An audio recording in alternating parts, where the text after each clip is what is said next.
Dust rises, shields clash, and in a single, breathless moment, empires fall. One field, one commander, one decision. That's all it takes to shift the course of human history. Across centuries, battles have forged nations, ended dynasties, and shaped the world we know. But behind every victory lies chaos, blood, fire, and sacrifice. This is not about war. This is about the turning points of civilization. A single battle can end a way of life, or give birth to an entirely new one. Some battles are remembered for their brutality, others for their brilliance, and a few, just a few, become the stuff of legend. These weren't just military events, they were seismic shocks in the timeline of humanity. Moments when the future pivoted on the sword edge of fate. In this journey, 4 battlegrounds await. Each one changed everything, not just for soldiers, but for generations to come. Gaugamela, Alexander versus the world. The year, 331 BC. The place, a dusty plain near the Tigris River. 2 colossal forces face each other under the burning Mesopotamian sun. On one side, Alexander the Great, just 25 years old, commanding 47,000 men. On the other, Darius III of Persia, ruler of the largest empire on earth, backed by over 100,000 troops and war elephants. The odds? Insane. But Alexander wasn't interested in odds. He was interested in legacy. Darius had chosen the battlefield himself, flat terrain perfect for his cavalry and chariots. But Alexander's genius wasn't in strength, it was in movement. As the Persian line stretched wide, Alexander shifted right, creating a gap in the center. And then he struck. He led a lightning-fast charge straight through that opening, slicing toward Darius's personal guard. Chaos erupted. The Persians panicked. Darius fled. It wasn't just a tactical win. It was a psychological defeat for Persia. Gaugamela didn't just win a battle. It ended an empire.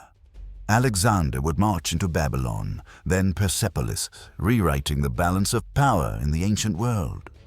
And he did it with strategy sharper than any blade. Hastings, the arrow that killed a king, 1066. England stands at a crossroads.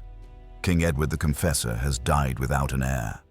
3 men claim the throne: Harold Godwinson of England, William, Duke of Normandy, and Harald Hardrada of Norway.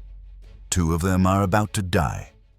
After defeating the Norwegian king at the Battle of Stamford Bridge, Harold rushes south, his army exhausted, to face William's invading Norman force near the town of Hastings. What follows is one of the most famous battles in medieval history. The English shield wall, tight and unyielding, repels wave after wave of Norman cavalry. But then, something changes. The Normans fake a retreat. The English break formation to chase them, and that's when the trap snaps shut. Late in the day, an arrow, perhaps by chance, perhaps by fate, strikes Harold in the eye. The English king falls. Panic sets in. The line collapses. William of Normandy becomes William the Conqueror, and England, once isolated, is forever changed. Its language, its laws, its culture reshaped under Norman rule. All from one battle, all from one shot. Stalingrad, the turning point of World War II. The winter of 1942 bites harder than bullets.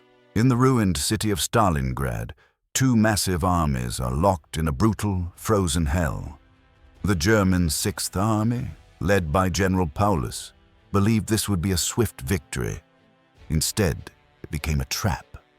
Street by street, house by house, room by room. The Red Army fought with unmatched desperation. Snipers hid in factories. Civilians starved in basements. Entire blocks changed hands dozens of times in a single day. Then came Operation Uranus. The Soviets, under Zhukov's command, launched a massive counterattack, not from the front, but from the flanks. Romanian and Hungarian units guarding the German sides crumbled. The Red Army surrounded the entire Sixth Army. For months, the Germans froze and starved in their makeshift bunkers. Berlin refused retreat, and in early 1943, the once invincible Sixth Army surrendered. Nearly 2 million lives were lost, but the tide had turned. Stalingrad wasn't just a victory, it shattered Hitler's myth of invincibility. From that moment on, Nazi Germany was on the defensive. A city named after a man became the graveyard of an army and a turning point for the world. Today, the day the West returned, June 6, 1944. The largest amphibious invasion in human history crashes onto the shores of Normandy. Over 156,000 Allied troops, 5,000 ships, and 11,000 aircraft mobilized to do one thing: break into Hitler's fortress Europe. The beaches are codenamed Utah, Omaha, Gold, Juno, Sword, and each one becomes a nightmare of bullets, blood, and broken bodies. At Omaha Beach, American soldiers face withering machine gun fire. The sea runs red, but inch by inch they advance. Paratroopers drop behind enemy lines, disrupting supply routes and sowing confusion. Naval bombardments light up the sky, and through smoke and sacrifice, the beachheads are secured. The price is staggering, but it opens the way for Allied forces to push into France and eventually into Berlin. D-Day didn't end the war, but it ensured that freedom would have a chance to win. A single day, a coordinated storm of courage, strategy, and sacrifice. It turned the tide of the 20th century and gave Europe its future back. History isn't shaped by ideas alone. It's carved in fire and steel, on muddy fields, frozen rivers, and bloodied beaches. These battles weren't just military clashes. They were defining moments.